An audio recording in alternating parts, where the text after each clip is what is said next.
What happens when the ground falls out from under you, and the place you hope will catch you is falling apart itself? For Sarah Jenkins and her two children, Emily and Thomas, the start of their new life felt less like a fresh beginning and more like inheriting a problem the size of an old house.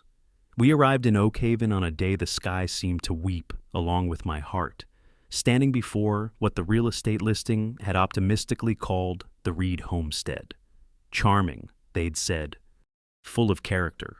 What they should have said was tired, broken, and carrying more weight than one woman with a fragile smile and the last of her savings could bear. This is a story about hitting what feels like rock bottom, finding strength you didn't know you had, and discovering that sometimes the most beautiful homes are built on foundations you never expected. It's about resilience, the unexpected gifts from strangers who become friends, and learning that even the most broken things, whether houses or hearts, can be put back together. Before we dive into the dust and debris, let me tell you how we even ended up standing in that pouring rain, staring at a lifetime of work. Have you ever felt that chilling silence after a door closes? Not with a bang, but a quiet click, and you know that everything you built, everything you knew, is now on the other side. 6 months before we stood shivering on that porch in Oakhaven, the ground truly gave way. It wasn't a sudden earthquake, but a slow, fracturing shift that left gaping canyons in the landscape of our family. I sat in a sterile, gray office, the kind of place designed to feel neutral, but only managed to feel cold, a heavy silence amplifying the ticking of a clock that seemed to be counting down the end of my world. My lawyer's voice, hushed and careful, reminded me, once you sign, the house goes to him. Are you sure you don't want to fight for it?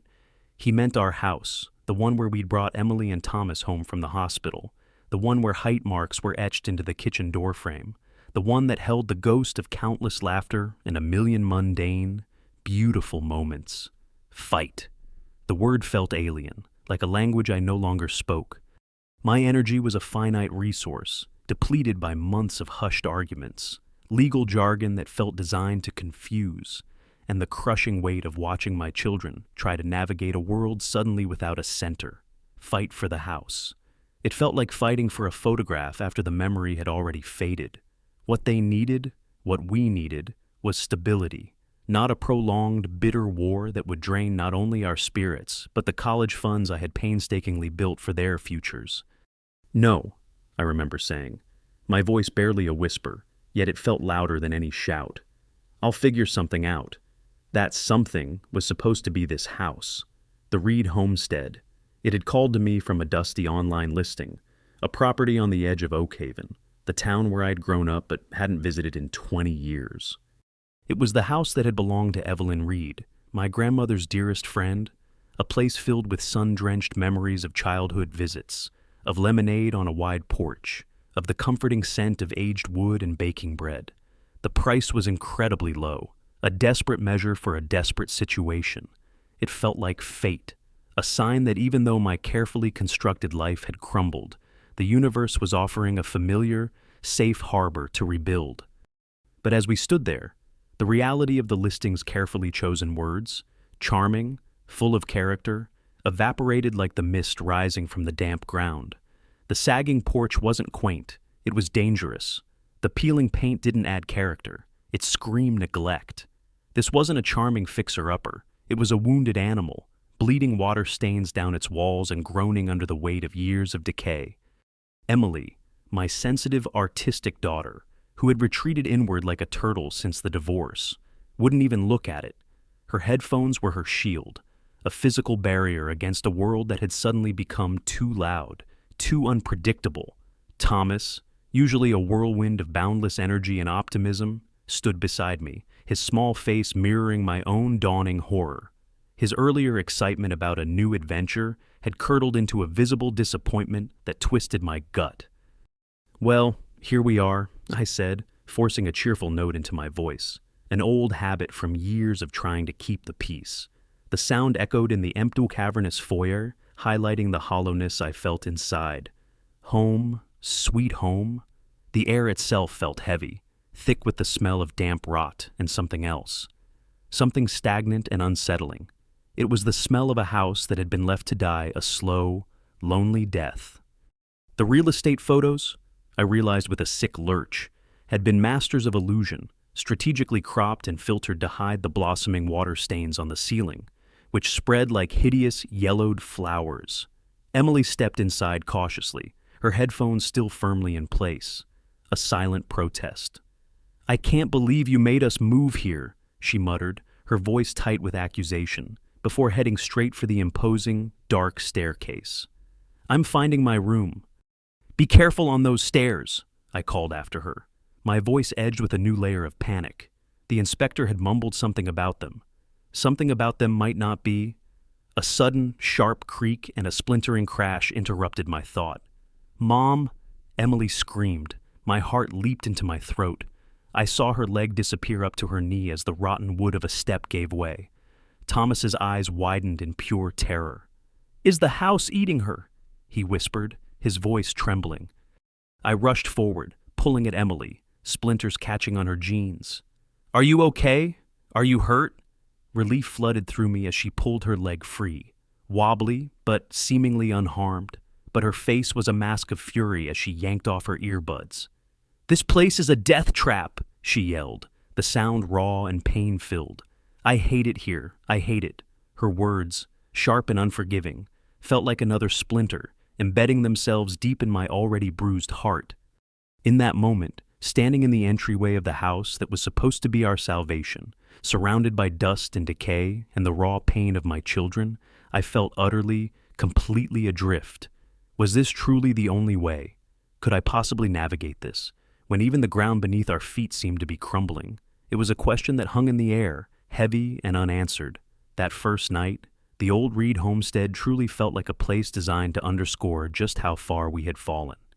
We huddled together in sleeping bags in the cavernous, empty living room, the air thick with the smell of decay and a chill that seemed to sink into your very bones. Outside, the rain continued its relentless assault, a drumming soundtrack to our misery, finding its way through the roof in what sounded like at least 3 different places. I had scoured the house for anything that could catch the drips, arranging an assortment of rusty pots and dented pans on the floor, each plink and plonk adding to the irregular, mournful symphony of the storm, trying to inject some semblance of normalcy, some flicker of the adventure I had so poorly advertised. I pulled out a cold pizza. It felt like a pathetic offering in the face of such overwhelming bleakness. "Remember when we went camping that time in Blackwood Forest?" I asked, attempting a bright, cheerful tone that felt brittle around the edges. "This is like that, an indoor camping adventure." I handed slices to Emily and Thomas, watching their faces for any sign of shared enthusiasm, any hint that they might grasp onto this flimsy raft I was offering in the flood of our new reality. Thomas, bless his optimistic heart, nibbled cautiously at his pizza, his eyes wide in the dim light provided by the single working lamp we'd found. He wanted to believe me. I could see it, but the reality of the situation was too stark, too cold. "Except," he said, his small voice quiet in the vast room, "there are no s'mores. And Dad's not here." His words, simple and honest, hung in the air like the dust motes dancing in the lamp's weak beam. They were a physical manifestation of the gaping hole in our lives, a reminder of the comfortable, predictable world we had lost. The absence of s'mores was just a child's observation, but the absence of their father, that was the heavy, unspoken truth that settled between us, heavier than the damp air. Emily, wrapped tightly in her sleeping bag, remained quiet for a long moment, her gaze fixed on the ceiling where the rain was now a persistent, rhythmic tapping into a strategically placed bucket. Then, her voice soft, but laced with a vulnerability she rarely showed, she asked the question I had been desperately trying to avoid asking myself. "Mom, what happens if we can't fix this place?" She paused, and in the silence that followed, the rain seemed to grow louder, the house itself seeming to hold its breath. "We don't have anywhere else to go. Do we?" Her words were a direct hit, piercing through my carefully constructed facade of forced cheerfulness. I swallowed hard, the panic that had been a constant companion since the divorce threatening to overflow, to swamp me entirely. My mind raced, listing the dwindling funds, the lack of viable alternatives, the sheer, impossible scale of the repairs needed just to make this place habitable. But I couldn't let them see the fear. Not now. Not ever. My children needed me to be the sturdy one, the one who knew the way forward, even when I was completely lost. "We'll make it work," I said, the words feeling like a vow, a desperate promise whispered into the damp air. I forced a smile, hoping it reached my eyes in the dim light. This house? It just needs some love. It sounded inadequate, even to my own ears. Love wouldn't fix the leaky roof or mend the broken stairs. I searched for something, anything, to anchor us to this place, to make it feel less like a prison and more like a possibility. Besides, I continued, the words flowing a little easier as I grasped onto a thread of memory. Your great-grandmother used to visit here all the time. This was her best friend's house. It has good bones and good memories. I paused, looking around the dilapidated room, trying to conjure those memories, to see the house as it once was, as it could be. We just need to find them again. The children finally drifted off to sleep, their breathing soft in the quiet room, punctuated only by the persistent drip, drip, drip of the rain. But for me, sleep felt impossible. The weight of responsibility pressed down on me, a physical ache in my chest. Once I was sure they were truly asleep, I carefully extricated myself from my sleeping bag and crept onto the sagging front porch. The rain had lessened slightly, but the air was cold and damp. I pulled out my phone, holding it up, desperately trying to find a signal, a connection to the outside world, a lifeline. After a few moments of frustrating silence, bars flickered to life on the screen. I scrolled through my contacts, finding the one person I knew I could be completely, terrifyingly honest with. My best friend, Megan, who had seen me through countless small crises. But nothing like this. I pressed call, each ring echoing the frantic beat of my own heart. Her voice, when she answered, was a warm, familiar comfort across the miles. "Megan, it's me," I whispered, the forced cheerfulness of earlier completely gone. The words tumbled out, raw and desperate. "I think I've made a terrible mistake." Megan's voice was instantly alert, filled with concern. "Sarah, talk to me. How bad is it? Remember when I said it needed a little work?" I asked, a hysterical edge creeping into my voice. I laughed, a short, sharp sound devoid of humor. "I was off by about a century." My voice cracked. "The inspector clearly took a bribe. Megan, it's a disaster. There are structural issues, electrical problems, plumbing nightmares. I don't even know where to start." Silence stretched between us, and I could almost hear her processing the scale of what I was telling her. "Can you back out?" she finally asked, her voice gentle. "Get your money back." "I used everything," I confessed, the truth feeling like a heavy stone in my stomach. "Everything I had from the divorce settlement went into the down payment. If I walk away now, we have nothing." Tears I had been holding back for hours finally spilled over, hot and stinging on my cold cheeks. I wiped them away quickly, fiercely, before the children could wake and see me like this. "I can't let the kids see me fall apart," I explained, my voice thick with unshed tears. "Emily's already barely speaking to me since the divorce, and Thomas. He's trying so hard to be brave for me." A different kind of silence fell then, one filled with unspoken understanding and empathy. Then, Megan's voice, softer now, offered a quiet wisdom that felt like a small anchor in the storm. "You know what my grandmother used to say," she offered, "when you can't see the way forward, start by cleaning what's right in front of you." It wasn't a solution to the collapsing stairs or the leaky roof, but in that moment, it was something, a small, manageable task in the face of overwhelming impossibility, a place to start. Sometimes, just knowing where to take that first tiny step is enough to keep you from sinking entirely. Was I strong enough for this, standing there in the damp night? The answer still felt uncertain, but the question no longer felt entirely hopeless. There are moments in life that feel like standing on the edge of a cliff in the dark. You know you can't see the bottom, but the wind whipping around you whispers of how far down it is. For me, that moment came late on our first night in Oakhaven, standing on the porch of the Reed homestead with my children finally asleep inside, the rain still falling, and the damp, musty smell of the decaying house clinging to everything. My phone felt cold in my hand. The faint glow of the screen, the only light against the overwhelming darkness of my situation. Finding just enough signal to make a call felt like a miracle in itself. Dialing Megan's number was an act of desperation, a surrender. I had spent months trying to project an image of control, of having everything figured out, even as my world fractured. But standing there, with the rain seeping into the very foundations of the house and the foundations of my own resolve, I knew I couldn't keep up the pretense any longer. Megan's voice when she answered was instantly warm and familiar, a stark contrast to the cold reality surrounding me. "Megan, it's me," I managed to say, my voice barely a whisper, raw with exhaustion and fear.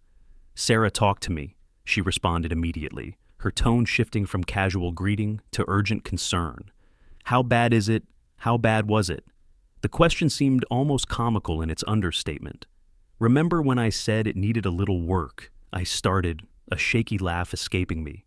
Turns out, a little work was a massive understatement. I think I've made a terrible mistake. I poured it all out then, the words tumbling over each other, a confession of my failure, the reality of the sagging porch, the foot through the stair, the pervasive smell of decay, the sheer, impossible scale of the repairs needed, the real estate listing.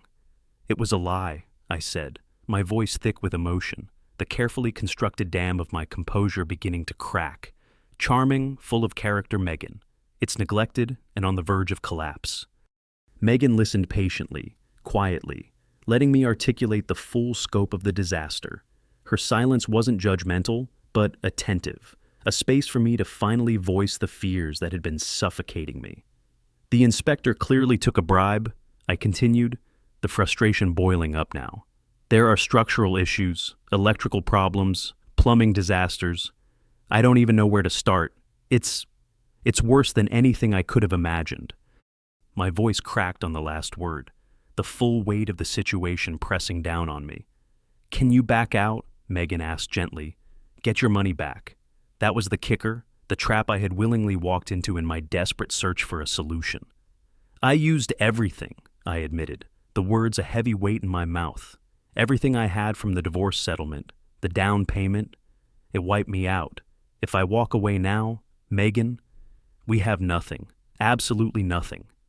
Tears welled in my eyes again, blurring the dim outline of the yard. It was the most terrifying truth of all.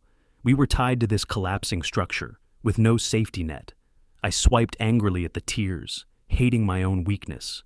"I can't let the kids see me fall apart like this," I said, my voice regaining a flicker of determination, born not of strength, but of sheer necessity. "Emily's already barely speaking to me since everything, and Thomas. He's trying so hard to be brave for me. I have to be strong for them." There was a pause then, a comfortable silence between two people who knew each other's hearts. It wasn't empty, but filled with unspoken empathy and understanding. It was the sound of a friend searching for the right words, not to fix everything, but just to offer a sliver of light. "You know what my grandmother used to say," Megan finally offered, her voice soft. It wasn't a grand piece of advice, no magical solution to leaky roofs or broken stairs. It was simple, grounded wisdom, the kind that had seen generations through hardship. When you can't see the way forward, start by cleaning what's right in front of you. Cleaning. The thought felt almost absurd in the face of the structural collapse, the water damage, the sheer scale of the renovation needed. How could sweeping a floor make a difference when the ceiling was leaking? But then, the simplicity of it resonated. It wasn't about fixing everything at once. It was about finding one small, manageable task, one corner of the overwhelming mess, and just starting there. It was about taking action, however small, against the inertia of despair. In that moment, standing on that damp porch, the rain finally beginning to ease, Megan's simple words felt like a lifeline. They offered a direction, a first step, in a landscape that had felt utterly devoid of paths. It wasn't a promise of success, but a whisper of possibility.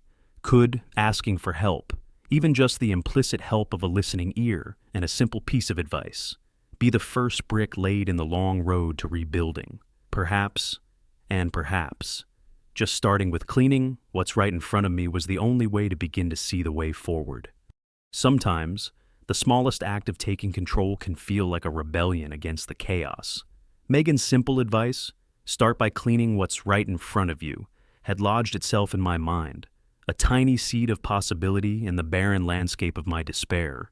The next morning, before the children were even awake, while the house still felt heavy with the sadness of the previous night, I found an old, cobweb-covered broom tucked away in a closet.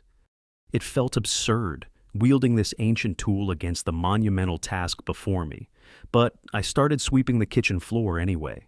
The act was simple, repetitive, almost meditative. Each stroke of the broom pushed aside dust, debris, and the lingering scent of neglect. With each sweep, a small, clean space emerged, a tiny island of order in the surrounding chaos.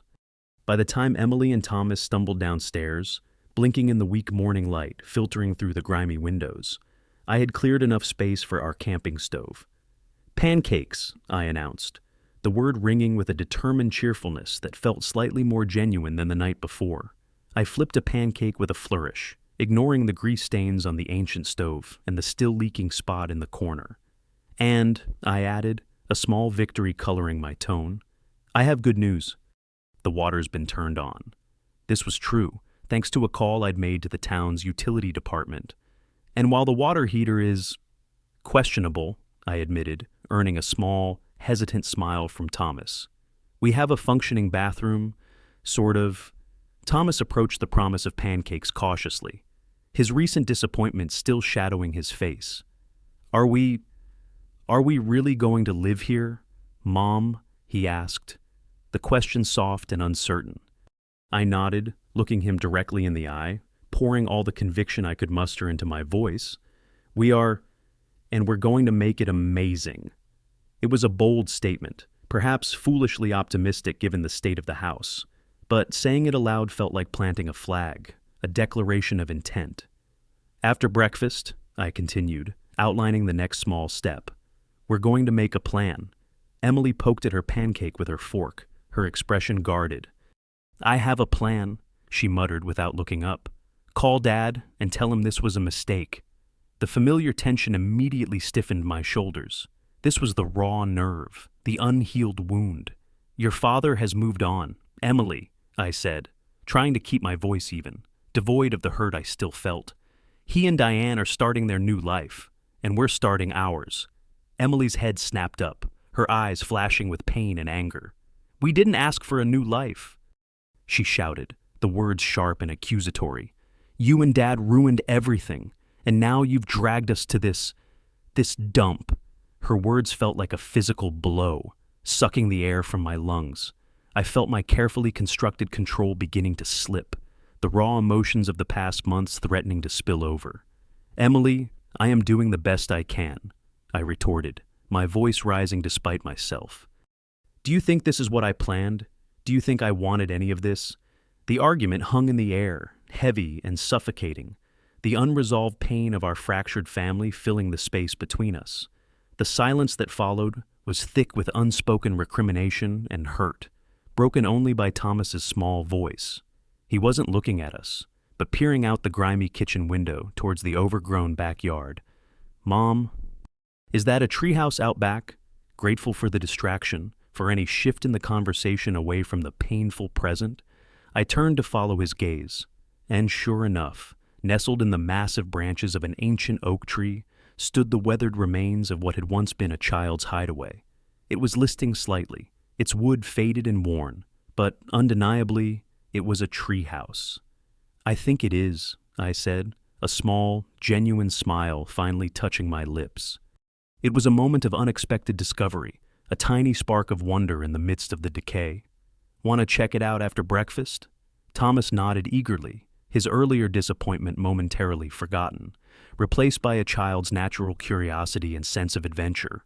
Later that morning, standing beneath the sprawling branches of the old oak, looking up at the small structure, I felt the first stirring of something I hadn't felt in a long time possibility. We carefully approached the treehouse. Thomas, already reaching for the rickety ladder. "Can we fix it up, Mom?" he asked, his voice full of hope. "Careful," I cautioned, stepping forward. "Let me check it first." As I climbed the ladder, testing each rung before putting my full weight on it, a sense of cautious optimism grew. The treehouse, despite its outward appearance, felt surprisingly sturdy. Someone had built this with care, with love and skill that had endured the passage of time. It was small, perhaps only big enough for 2 or 3 children, but it was solid. It needed new boards in places, a fresh coat of paint, maybe a real window to replace the cutout square, but it could be saved. Standing in the tiny wooden structure, looking out over the wild, overgrown yard, I could see beyond it, to the rooftops of Oakhaven, the small town where everyone knew everyone's business. For better or worse, it was a town of history, of roots. "It's going to be okay up there," Thomas called from below, his voice filled with unwavering hope. I looked down at his upturned face, so full of trust, despite everything they had been through, despite the broken house and the broken family, and in that moment, a fierce wave of determination washed over me. Yes, it was going to be okay.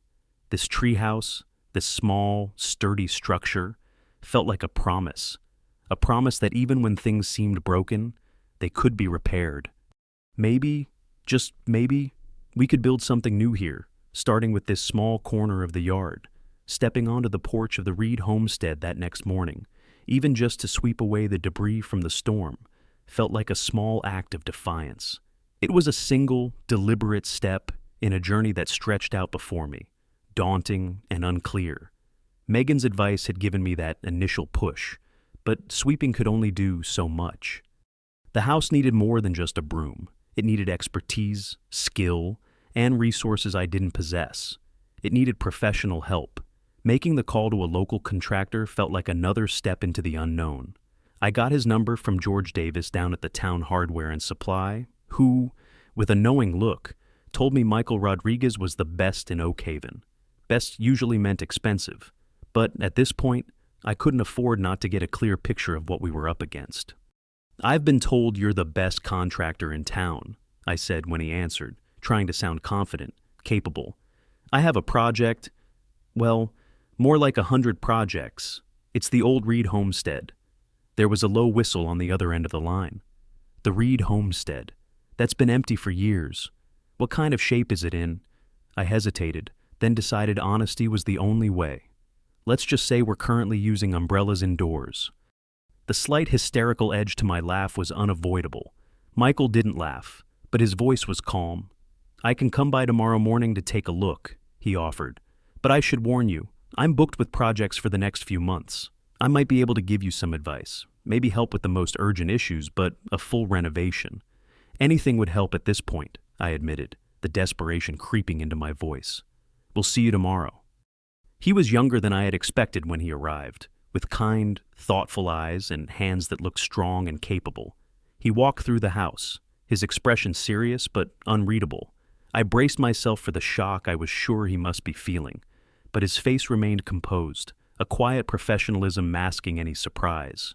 He moved with a purpose, examining the foundation, testing the shaky stairs, peering into the damp corners. "The good news," he said after his thorough inspection, a small, reassuring note in his voice, "is that the foundation is solid. This house was built right the first time." I felt a small surge of hope, a tiny crack of light in the overwhelming darkness. "And the bad news," he managed a faint, wry smile. "The bad news is pretty much everything else." We stood in what would eventually be the kitchen, a space currently defined by peeling wallpaper and the lingering smell of damp rot. Thomas, ever curious, had followed Michael around like a shadow, his young face serious with concentration, hanging on Michael's every word as he explained the complexities of joists and load-bearing walls. Even Emily had ventured downstairs, although she kept her distance, observing the scene from the doorway, still wrapped in her teenage shell. "So, what's the prognosis, doctor?" I asked, trying to keep my tone light, injecting a bit of humor into the grim assessment. "Can it be saved?" Michael nodded slowly, his gaze sweeping over the room. "It can," he confirmed, the word ringing with a quiet certainty that was incredibly comforting. But it's going to take time, money, and a lot of work. He handed me a notepad, filled with his observations, a detailed assessment of the damage and rough cost estimates.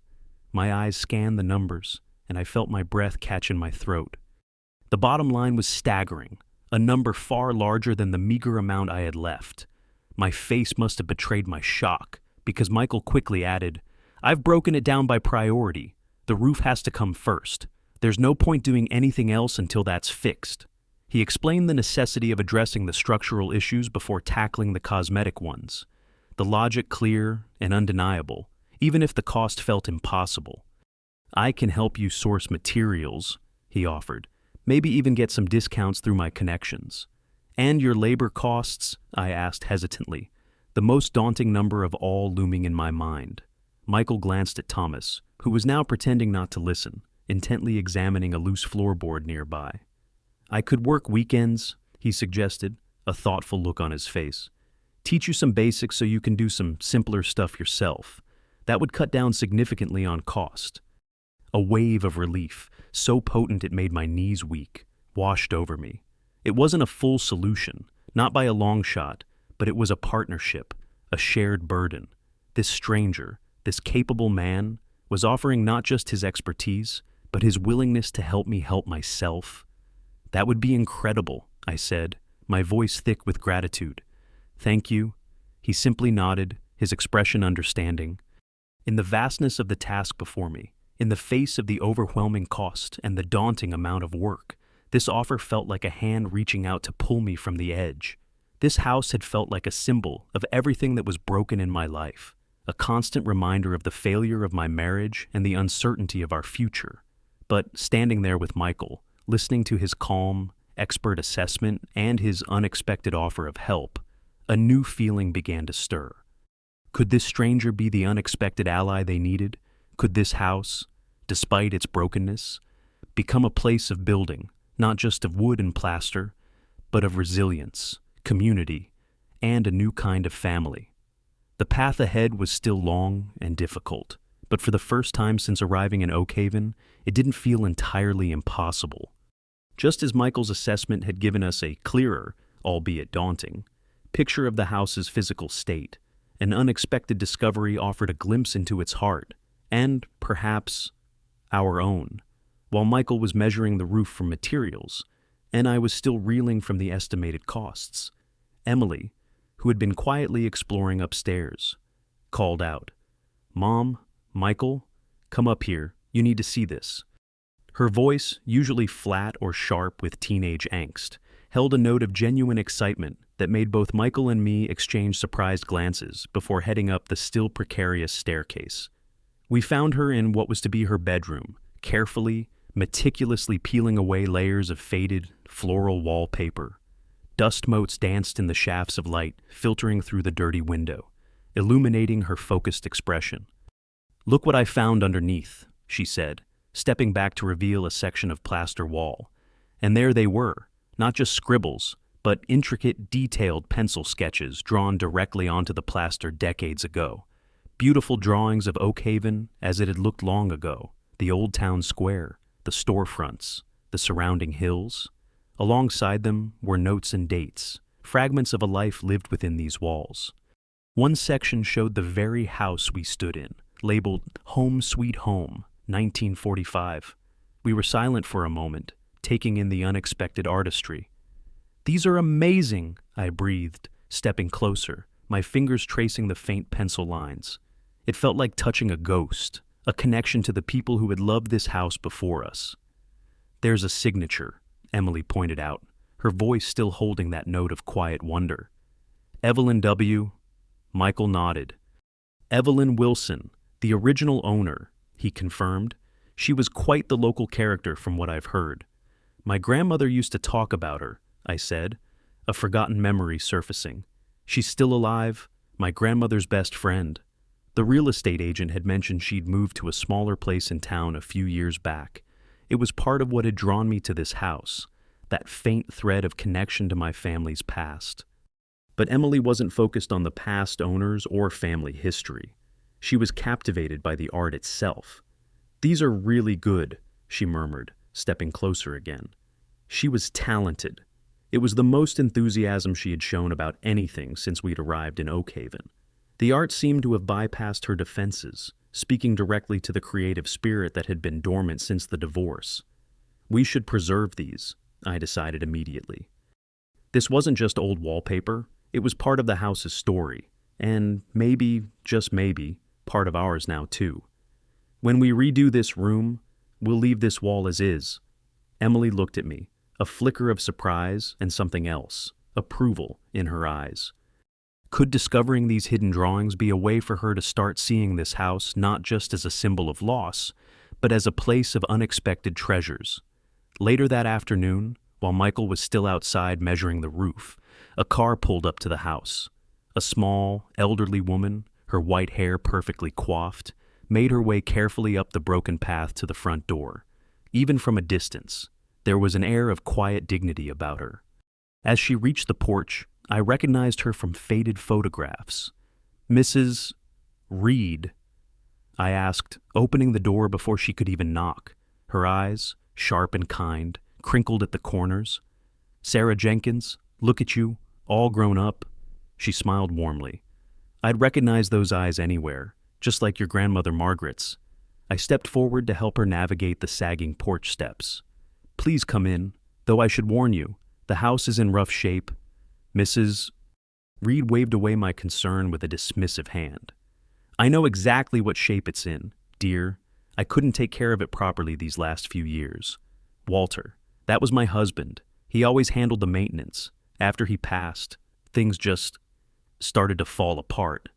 She looked around the entrance hall with a curious mix of sadness and acceptance, her gaze sweeping over the peeling paint and worn floors. "Rather like I did, I suppose."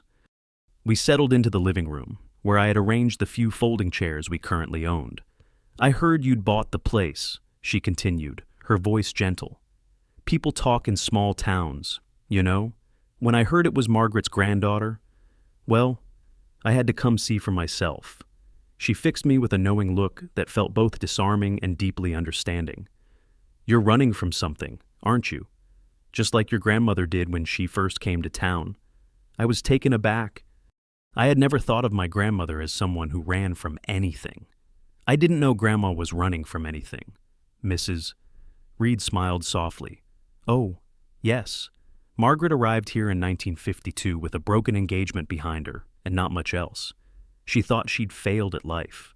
Turned out, life was just getting started."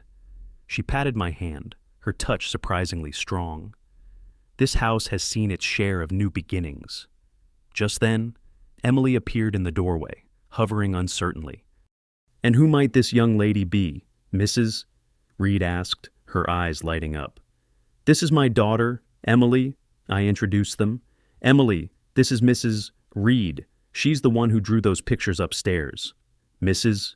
Reed's eyes widened. "You found my drawings? Oh my, I'd forgotten all about those." A fond smile played on her lips. "Walter was always after me to stop drawing on the walls, but I told him, it's our house. Who's to say we can't decorate it how we please?" Emily stepped forward tentatively. "They're really good. Did you ever become an artist?"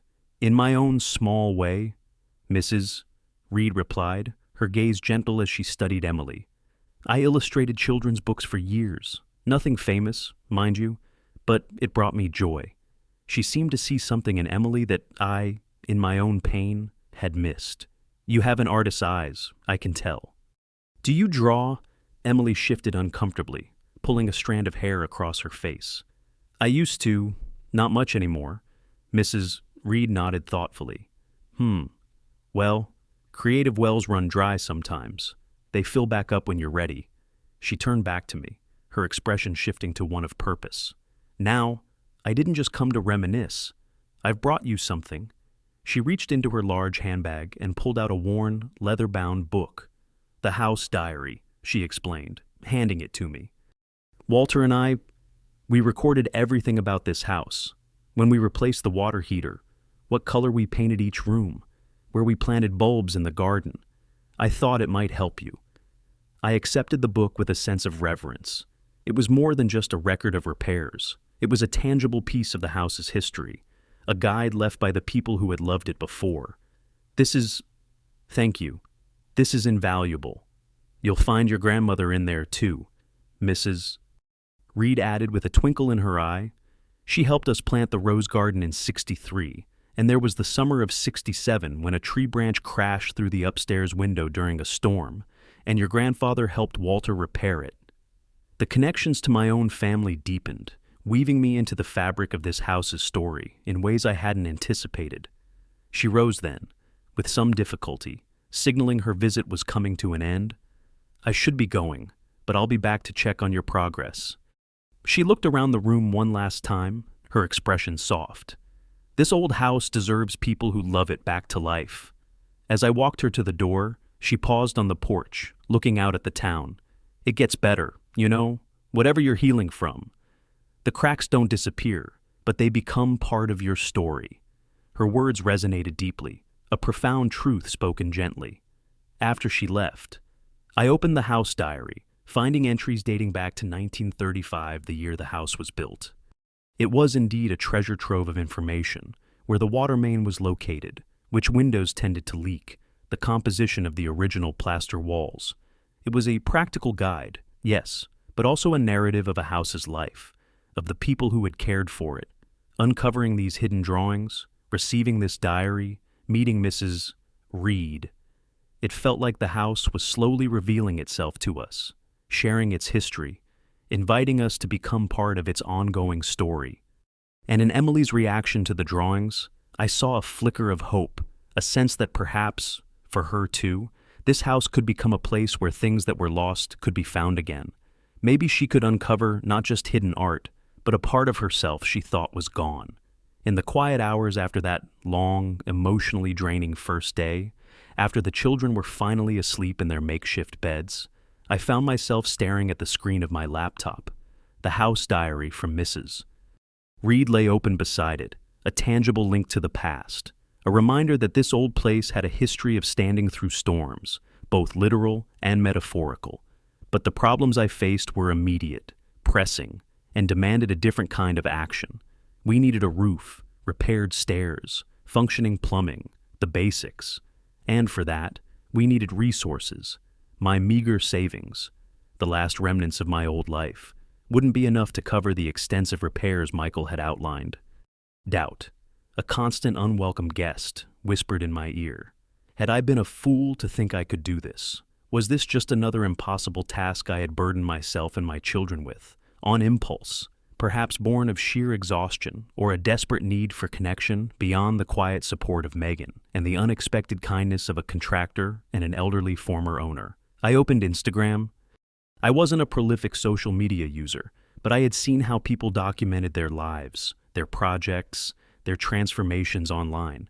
Could I do that? Could I share this messy, uncertain journey with the world? Creating a new account felt like stepping onto a stage when I was completely unprepared. What would I call it?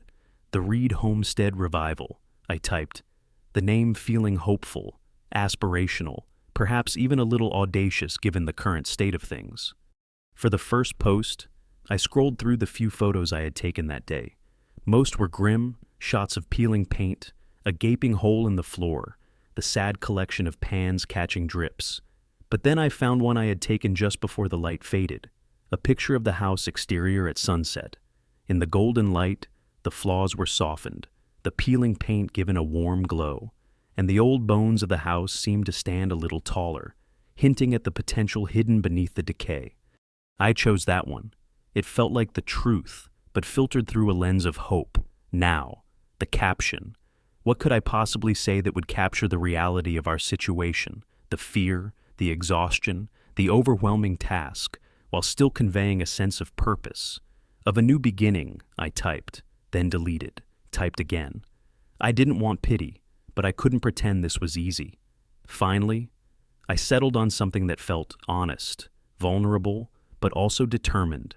Day one of our journey, I wrote, this 1930s craftsman house might look abandoned and broken, but it's about to become home for one divorced mom and two reluctant kids.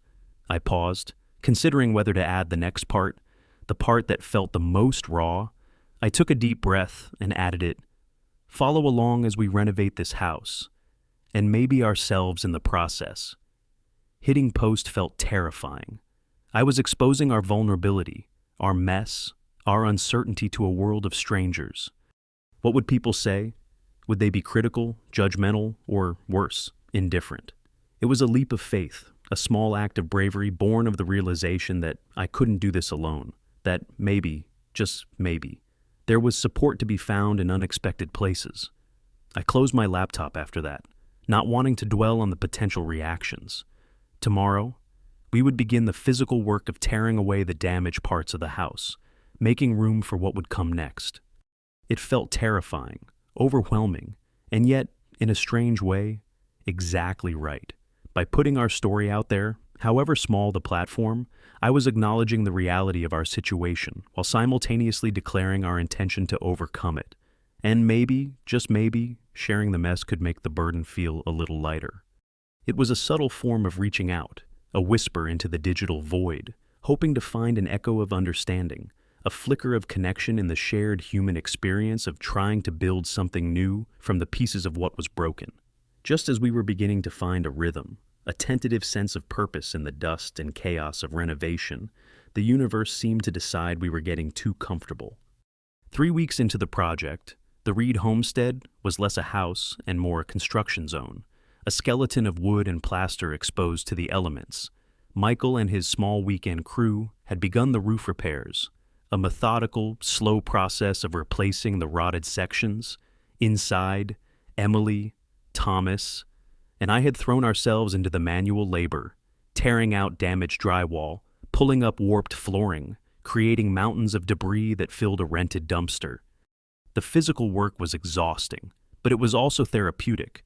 There was a strange, fierce satisfaction in smashing through a water-damaged wall with a sledgehammer, something almost primal and healing in stripping away the old to make room for the new.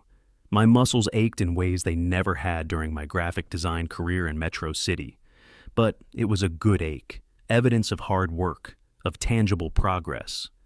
Emily had even started to help, gradually emerging from her shell, mostly with a careful removal of salvageable elements, the original woodwork, vintage doorknobs, the few intact light fixtures.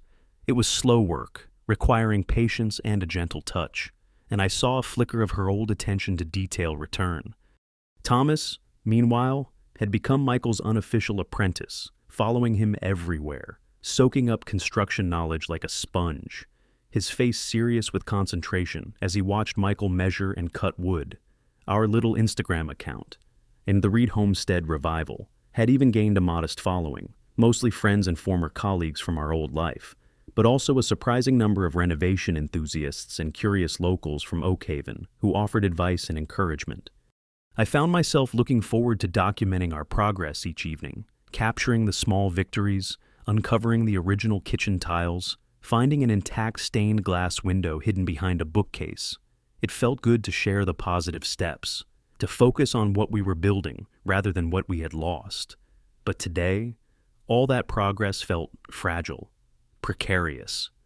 I sat at the makeshift desk I'd set up, staring at my laptop screen, trying to force the numbers to add up, to make the budget somehow stretch to cover the unexpected costs. The roof was proving more expensive than estimated. The electrical system, once we started uncovering the walls, was in far worse shape than anyone had thought. And my freelance graphic design work, the income I was counting on to fund the renovation, had slowed to a trickle. My carefully constructed financial plan, already razor thin, was unraveling. "Hey!" Michael's voice interrupted my financial spiral. He stood in the doorway, work gloves in hand, a welcome presence in the chaotic room. "We finished the north section of the roof. Want to come see?" I closed my laptop. The grim numbers still burned into my mind. "Sure." I followed him outside, squinting up at the new shingles gleaming against the late October sky. They looked solid, secure, a small piece of the house made whole again. "It's looking good," Michael said, a note of satisfaction in his voice. "We should finish the rest this week if the weather holds." "About that," I began hesitantly. the difficult conversation looming. I may need to stretch out the timeline a bit, financially. Things are a little tight right now. Michael studied my face, his expression open and understanding. The roof can't wait, Sarah, not with winter coming. I know, I quickly agreed. We'll get the roof done. It's just, everything after that might need to slow down.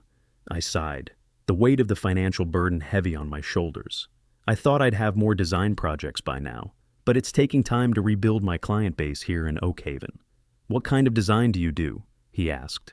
Graphic design, I explained. Logos, websites, branding packages. I was pretty established back in Metro City, but starting over in a small town is different. I managed a dry smile. Turns out, not many local businesses are looking for a rebrand right now. Michael nodded thoughtfully. Have you talked to George Davis down at the town hardware and supply? His website looks like it's straight out of 1998. He paused, then added, and my sister owns the Daily Grind Cafe on Elm Street. She's been complaining about needing marketing materials. A flicker of hope, small but persistent, ignited within me. Really? Do you think they'd be interested? Worth asking, he said with a shrug. Small towns work on word of mouth. Once you do one good job, others will follow. He hesitated, then continued. And as for the renovation, we could work out a payment plan. He looked around the construction zone of the house. Or, you could help me with some other projects. Design work for my contracting business, in exchange for labor here. The offer was unexpected, incredibly generous. It was a lifeline, a way to keep the renovation moving forward without completely depleting our already strained resources. But before I could respond, the sky outside, which had been growing steadily darker, seemed to crack open. Fat raindrops began to fall, quickly turning into a heavy downpour. Looks like that storm's moving in early, Michael observed, glancing at the turbulent sky. We should get the tarp secured over the unfinished section of the roof. We spent the next hour battling increasingly heavy rain and wind, working together to stretch and secure a large tarp over the exposed portion of the roof. By the time we finished, we were both soaked to the skin, shivering in the sudden drop in temperature. You should head home, I told Michael as we stood dripping in the entryway. It's getting bad out there. As if in response, a deafening crack of thunder shook the entire house, rattling the loose window panes. The lights, already flickering nervously, died completely. The house was plunged into darkness. The only light, the occasional flash of lightning illuminating the rain-lashed windows. Thomas appeared from the kitchen, a flashlight already in his hand, his face wide-eyed. Power's out, Mom. Perfect, I muttered under my breath, the weight of the day crashing down on me. Just perfect. I'll check the breaker box before I go, Michael offered, taking the flashlight from Thomas. Where's your sister? I asked Thomas, peeling off my soaking wet jacket. He shrugged, looking worried. Upstairs with her headphones. Probably. I made my way carefully up the creaking stairs in the dim beam of Thomas's small flashlight. Emily, I called out as I reached the top. We've lost power. No response came from behind Emily's closed bedroom door. I knocked, then gently pushed it open. The room was empty, frowning, a knot of worry tightening in my stomach. I checked the bathroom and the other empty bedrooms before returning downstairs. She's not up there, I told Thomas and Michael, trying to keep the tremor of fear from my voice. Did she say she was going somewhere? Thomas shook his head, his eyes wide and anxious. I haven't seen her since lunch. A cold, heavy feeling settled in my stomach. This wasn't like Emily, even in her current withdrawn state. Emily, I called out, moving from room to room, the flashlight beam bouncing erratically on the walls. Emily, where are you? Michael returned from the lower level, his face grim. Breaker's fine, he reported. It's a neighborhood outage, but we've got another problem. There's water coming in from somewhere. The lower level's starting to flood. I barely registered his words. My mind was fixed on one thing. Emily's missing, I said, the panic rising in my throat. She's not in the house. Maybe she's in the treehouse, Thomas suggested, his voice small and hopeful. In this storm, I questioned, the thought seeming impossible. But even as I said it, I was already moving towards the back door. It would be just like Emily, retreating to the half-renovated treehouse, seeking solitude even in the face of a violent storm, heedless of the weather, heedless of my worry. The three of us ventured out into the downpour, the wind whipping rain into our faces as we called Emily's name. The treehouse was empty, leaves and rain blowing through its open window frame. "Could she have gone to a friend's house?" Michael shouted over the wind, his voice tight with concern. "She doesn't have any friends here yet," I replied, the raw truth of her isolation adding another layer to my fear.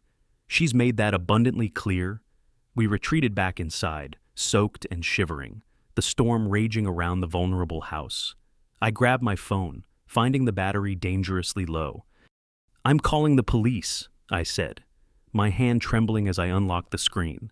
Just as I was about to dial, the front door burst open and Emily stumbled in, soaking wet and mud-spattered, her hair plastered to her face. "Emily!" I rushed towards her, relief and a surge of anger warring within me. "Where were you?" We were worried sick. Emily's face was tear-streaked beneath the rain, her expression a mixture of defiance and raw pain. "I just needed to get out." "Okay," she choked out. This house was suffocating me. In the middle of a storm, what were you thinking? The relief was rapidly converting to frustrated anger in my voice.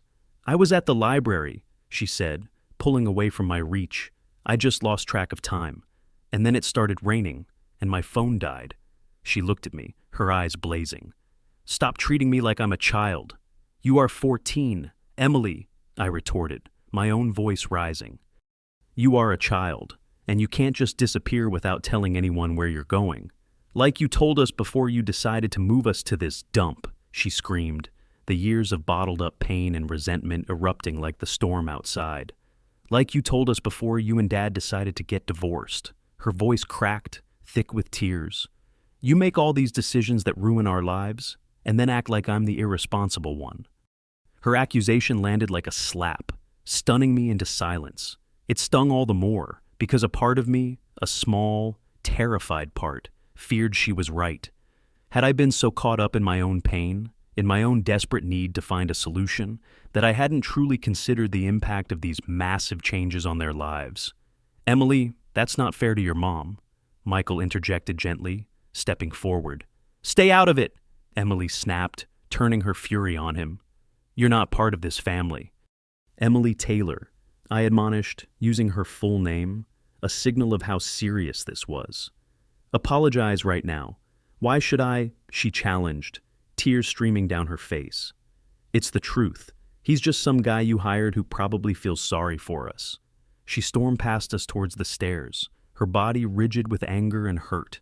"I hate this house. I hate this town. And I hate what our family has become." Her bedroom door slammed shut, the sound echoing through the half-demolished house, a final, resonant punctuation mark to the storm of the evening. An uncomfortable silence fell between Michael, Thomas, and me, broken only by the steady drip of water from multiple new leaks that had sprung up during the storm. I felt a hot wave of mortification wash over me. "I'm sorry about that," I finally mumbled to Michael, unable to meet his eyes. "Don't be," he replied, his voice kind. "Teenagers, plus divorce, plus renovation, that's a lot for anyone to handle." Thomas stood awkwardly nearby, his eyes wide and worried, clearly shaken by his sister's outburst. "Is Emily going to be okay?" I pulled him into a hug, holding him tight. "She will be," I said, stroking his hair. "We all will. It's just a rough patch." "Speaking of rough patches," Michael said, his tone shifting back to the practical, "we should check on that lower-level flooding before it gets worse." The lower level revealed the full extent of the storm's fury. Water was seeping in through the foundation walls and pooling several inches deep on the concrete floor. The ancient water heater stood in the growing puddle, making ominous popping sounds. "This isn't good," Michael said, wading through the water to examine the heater. "We need to shut this off before it shorts out completely." As we worked to mitigate the flooding, bringing down buckets, towels, and the shop vacuum Michael had left on site, I felt a crushing weight of defeat pressing down on me. It felt like the house was fighting back against us, against our attempts to restore it, revealing new problems faster than we could solve the old ones. Had Emily been right, Was I just trying to fix something that was fundamentally broken for the house and for our family? Had I broken things beyond repair? The thought was a cold, terrifying possibility in the damp, dark house. Morning arrived after the storm, not with a bang, but a quiet, hesitant light filtering through windows still streaked with the residue of the previous night's fury. The power remained out, and the Reed homestead felt damp, cold, and heavy with the echoes of the storm, both outside and within our family. My neck ached from falling asleep at the kitchen table, the weight of the night's events pressing down on me even in sleep. I made my way to the lower-level stairs, dreading what I knew I would find. The water level had receded slightly, but it left behind a thin layer of silt and debris, a muddy, gritty reminder of how vulnerable we were. The ancient water heater stood in the middle of the mess, ominously silent now, definitely dead. Another major expense we hadn't budgeted for. As I stood there, surveying the damage, feeling the familiar clutch of despair tightening in my chest, I heard quiet footsteps behind me. "Is it bad?" Emily's voice was soft, hesitant, a stark contrast to the angry shouts of the night before. All the anger, the frustration, the fear I had felt melted away, replaced by a surge of tenderness. I turned to see her standing on the stairs, looking small and uncertain in her oversized sweater, her face pale. "It's not great," I admitted, stepping aside so she could see the muddy reality of the lower level. "But it's fixable." Emily nodded slowly, then came to stand beside me, her shoulder just brushing mine. It was a small physical closeness we hadn't shared in months. "I'm sorry about last night," she murmured, her gaze fixed on the damage below.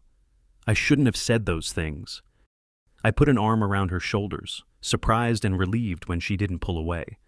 "Some of what you said was true," I admitted, the words difficult but necessary. I had made decisions that profoundly impacted her life, decisions she hadn't had a say in. "I'm sorry for that part." She leaned against me slightly, a fragile bridge being built between us. "You didn't choose the divorce, though, did you?" she asked, her voice small. "Dad did, because of Diane." I hesitated. I had tried so hard not to blame their father, not to make him the villain in their story, even though his affair had been the catalyst for the end of our family as we knew it. "Relationships are complicated, Emily," I said carefully. "But no, I didn't choose for our family to break up." She leaned her head on my shoulder for a moment, and in that quiet space, the house and its damage seemed to fade into the background. "I don't really hate it here," she confessed, her voice muffled against my sweater. "Not all of it, anyway." "No." I smiled faintly, hope stirring again, soft and tentative. "What parts don't you hate?" "The drawings on my wall," she said, a small smile in her voice. "Mrs. Reed, the way you can see so many stars at night." She paused, then added, "The treehouse has potential, too." It wasn't much, perhaps, but it felt like a significant peace offering, a sign that she was starting to see beyond the brokenness. "What are we going to do about all this?" she asked, gesturing towards the flooded lower level. I took a deep breath, the weight of the task still heavy, but now shared. "First," I said, putting a little more conviction into my voice, "we're going to have breakfast." I gave her a gentle squeeze. "Then, we're going to make a list. And then, we're going to figure it out, one problem at a time." As we turned to head back upstairs, my phone buzzed with a notification. The power was still out, but the weak signal was back. I glanced down, expecting perhaps an email or a news alert, but instead saw dozens of notifications, responses to the vulnerable Instagram post I had shared in the dark hours after the storm. Messages of encouragement flooded the screen, advice about dealing with flood damage, and even offers of help from local followers who recognized the Reed homestead. One comment in particular caught my eye. "Every renovation has a moment when you want to give up. That's usually right before the breakthrough. Hang in there." It was signed, Evelyn W., Mrs. Reed. I hadn't even known the elderly woman owned a computer, let alone was on Instagram. The simple message, appearing just when I needed it most, brought tears to my eyes, not of despair this time, but of gratitude. Perhaps we weren't as alone in this as I had feared. "What is it?" Emily asked, noticing my expression. I showed her the phone, scrolling through the comments. It seems we have more support than I realized. By afternoon, the full extent of the storm damage had become clearer in the harsh light of day. Beyond the lower-level flooding, a section of the newly repaired roof had been compromised, several windows were leaking, and the yard had turned into a muddy swamp. The power remained out, the electric company estimating restoration by evening. I sat at the kitchen table, calculator in hand, trying to figure out how to stretch our limited budget to cover these new disasters. No matter how I juggled the numbers, we came up short. A knock at the door interrupted my futile calculations. I opened it to find Michael standing there, and behind him, a small group of people I didn't recognize. "Hope you don't mind the company," Michael said, a warm smile on his face. Word got around town about the storm damage. A middle-aged woman with kind eyes stepped forward. "I'm Susan Davis," she said, introducing herself. "From the town hardware and supply, George's wife." She gestured to a truck parked in the driveway, loaded with equipment. "We brought some fans to help dry things out once the power's back." An older man in overalls introduced himself next. "Henry Adams. I do plumbing work when these young fellas get stumped." He nodded towards Michael. "Thought I'd take a look at your water heater situation." One by one, the neighbors introduced themselves. A retired contractor, a landscape designer, a high school woodshop teacher. People I had never met, but who had seen my Instagram posts or heard about the Reed homestead renovation through town gossip. They had come to help. "You don't have to do this," I stammered, overwhelmed by the unexpected kindness, the sheer generosity of these strangers. "Sure we do," Susan Davis replied matter-of-factly. "That's how small towns work. You'll do the same for someone else someday." As the impromptu work crew dispersed throughout the house, assessing damage, bringing in equipment, I caught Michael's eye. "Did you organize this?" He shook his head, smiling. "Can't take credit. Mrs. Reed called me this morning, said she'd been following your Instagram and thought the house needed all hands on deck today." He chuckled. "Apparently, she made quite a few calls. Throughout the day, more people arrived, bringing tools, expertise, food, and a sense of shared purpose. Thomas emerged from his initial shyness to proudly show visitors the treehouse renovation plans he'd been working on. Even Emily ventured downstairs, eventually helping Ms. Beverly Young, a local art teacher, sort through salvageable materials from the lower level. By evening, the power had been restored. Industrial fans hummed, drying out the worst affected areas. The dead water heater had been removed, and the leaking windows temporarily sealed. What had seemed like an insurmountable disaster that morning now felt manageable, as the last of the helpers departed, promising to return the following weekend. I stood on the porch with Michael, watching the sunset paint the sky in hues of orange and pink. The house behind us hummed with the sound of fans and dehumidifiers. Evidence of the damage, yes, but also of renewal, of a community rallying around a struggling family. Sometimes, help truly finds you when you need it most. In the quiet aftermath of the storm, standing amidst the damp air and the humming fans in the Reed homestead, something fundamental shifted. The physical damage was undeniable, a stark reminder of how far we still had to go. But the unexpected surge of community support, a human wave pushing back against the despair, changed everything. It felt like the house itself had reached out, gathering people, weaving a new safety net around us just when our old one had frayed completely. The weeks that followed were a blur of work, progress, and a sense of shared purpose that had been missing from our lives for a long time. With the most urgent storm damage addressed, thanks to our newfound Oakhaven Angels, and my freelance design business beginning to pick up pace, we were finally able to move beyond crisis management and into the more enjoyable aspects of renovation, choosing colors, designing spaces, making this old house not just structurally sound, but truly ours. Emily's room was the first to be completed. We carefully preserved the wall with Evelyn Reed's original drawings, framing them like the treasures they were. The remaining walls were painted a soft blue-gray Emily had chosen, a color that felt calm and hopeful. I even splurged on a window seat, creating a cozy nook where she could sit and draw, the natural light pouring in. It was a small thing, perhaps, but seeing her curled up there with a sketch pad, her brow furrowed in concentration, was like watching a wilted flower slowly begin to unfurl its petals. The art teacher, Ms. Beverly Young, who had shown up after the storm, had invited Emily to join the after-school art club, and for the first time in a long time, Emily had a place where she belonged, a passion reignited. Thomas's room followed, designed with his burgeoning interests in mind. We built in shelving for his growing collection of model boats and construction vehicles. He worked alongside Michael to install the shelves, beaming with pride when they were perfectly level. Michael had a natural way with Thomas, patient and encouraging, answering all his questions about tools and techniques. Thomas's confidence soared with each screw he drilled, each board he measured accurately. He was finding his place in the physical world of building, a stark contrast to the digital world he'd often retreated to. The kitchen renovation began in earnest, a complex dance between restoring the house's vintage charm and incorporating modern functionality. We unearthed beautiful original elements, worn but still lovely, and carefully integrated new additions that respected the house's character.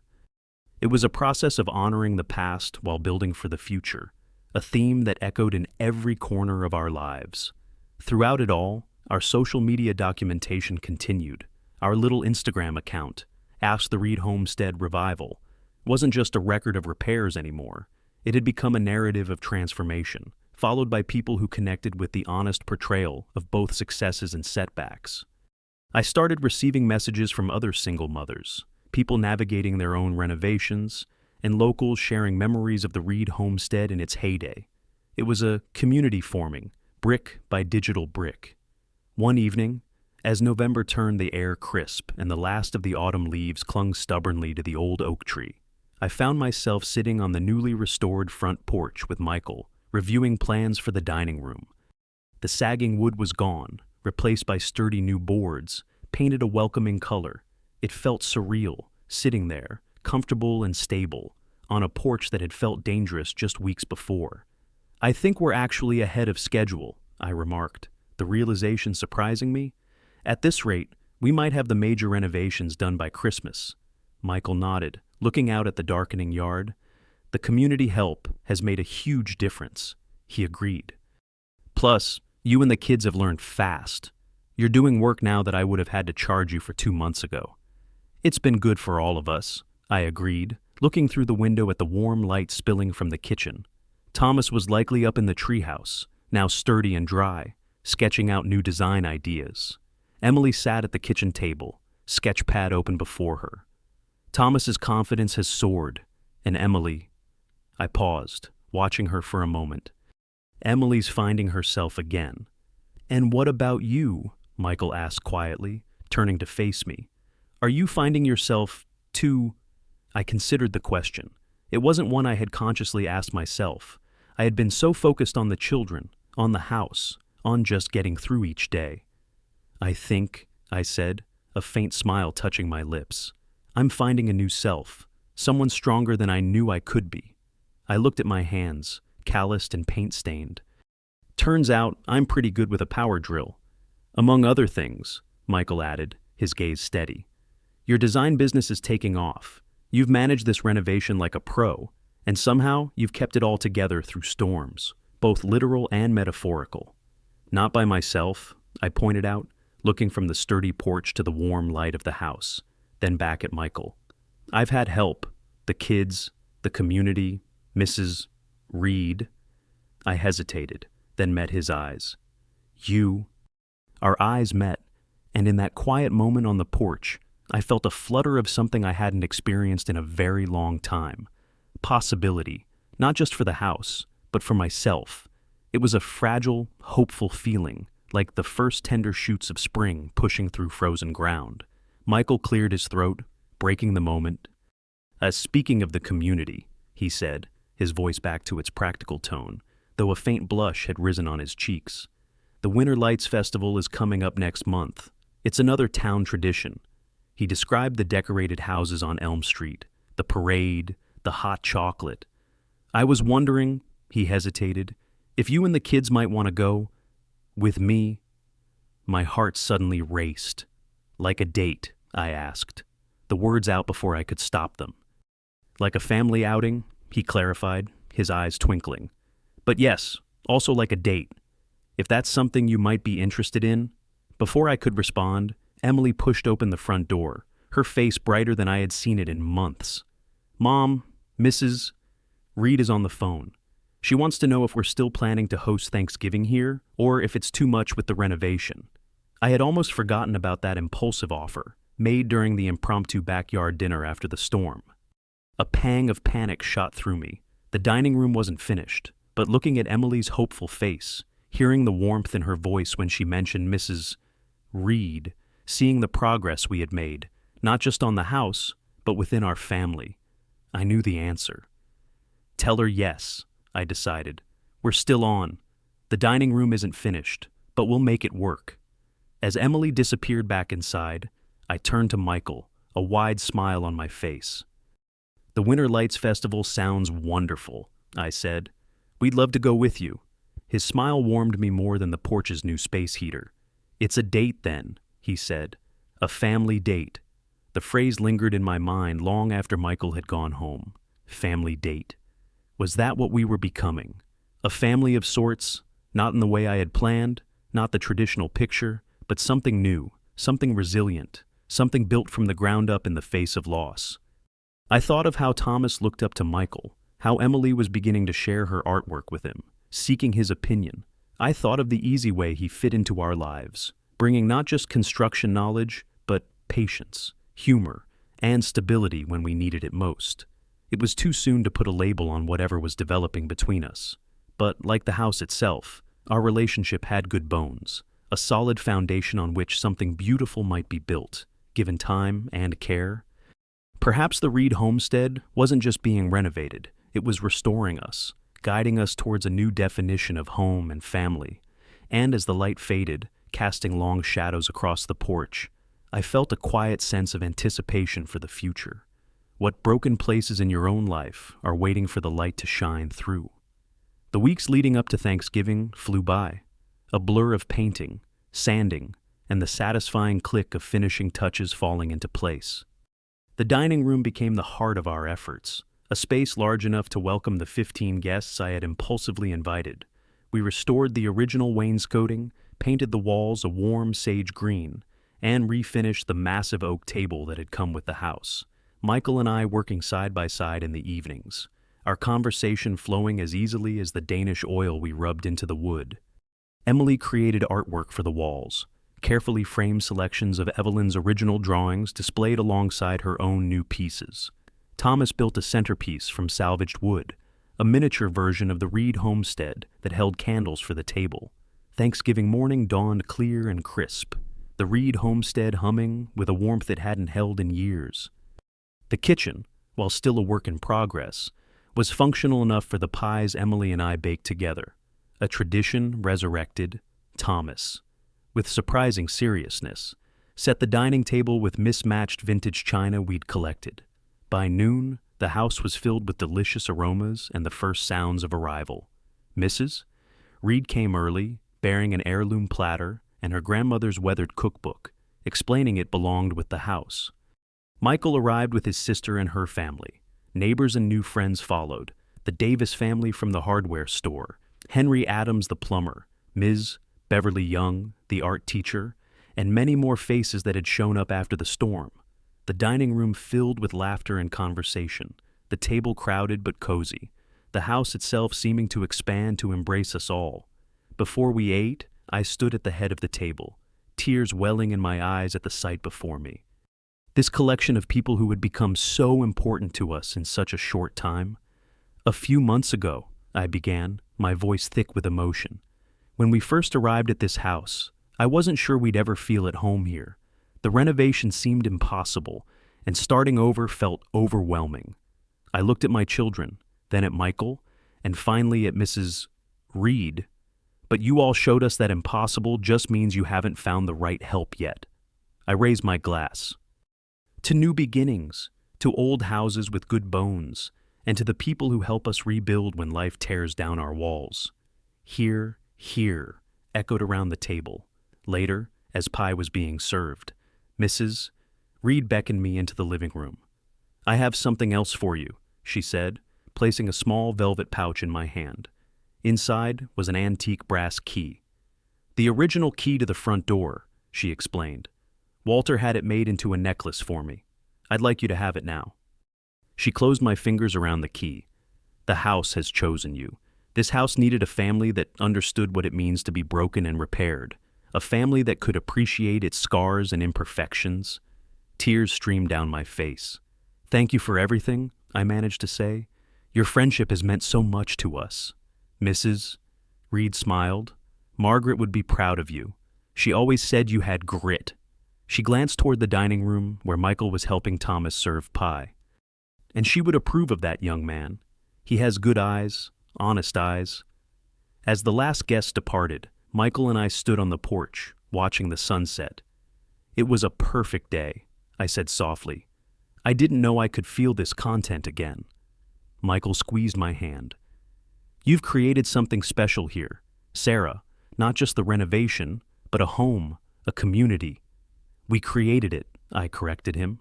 "I couldn't have done this without you." Our eyes met, and the last broken piece of my heart began to mend, building something new upon the past. "The Winter Lights Festival is next weekend," Michael said, gently taking my hand. "Our first official family date," I smiled. "I'm looking forward to it." Inside, Emily played the piano we'd restored. Thomas's laughter echoed from the kitchen.